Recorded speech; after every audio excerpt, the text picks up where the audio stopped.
ముఖేష్ కుమార్ మీనా తెలిపారు. ఈవీఎంల ధ్వంసం ఘటనలన్నీ వెబ్కాస్టింగ్ ద్వారా పరిశీలించామని, డేటా ఈవీఎంలో భద్రంగానే ఉందన్నారు. ఇక మరోవైపు ఈ నెల 20న రెంటచింతల్లో ఎస్ఐ కోర్టులో మెమో దాఖలు చేశామని, మొదట నిందితుడిగా పిన్నెల్లిని పేర్కొన్నట్లు ఆయన వివరించారు. 10 సెక్షన్ల కింద పిన్నెల్లిపై కేసులు పెట్టారని, 7 ఏళ్ల వరకు శిక్షలు పడే అవకాశం ఉందని తెలిపారు. ఆయనను అరెస్టు చేయడానికి పోలీసు బృందాలు వెళ్లాయని తెలిపారు మీనా.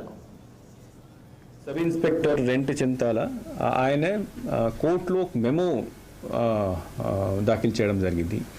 ఆ మెమోలో హీ హ్యాస్ మెన్షన్ దట్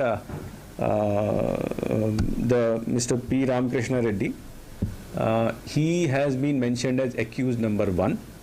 తర్వాత 10 సెక్షన్స్ కింద, అంటే దాంట్లో సెక్షన్స్ కూడా మార్చేసి ఇనిషియల్గా ఫస్ట్ రోజు ఫైల్ చేసినప్పుడు అన్నోన్ పర్సన్స్ మీద ఫైల్ చేయడం జరిగింది. దీని తర్వాత ఇన్వెస్టిగేషన్ చేసి ఈ వీడియో అన్ని చూసిన తర్వాత 20th కోర్టులో ప్రొడ్యూస్ చేసిన మెమోలో 10 సెక్షన్స్ కింద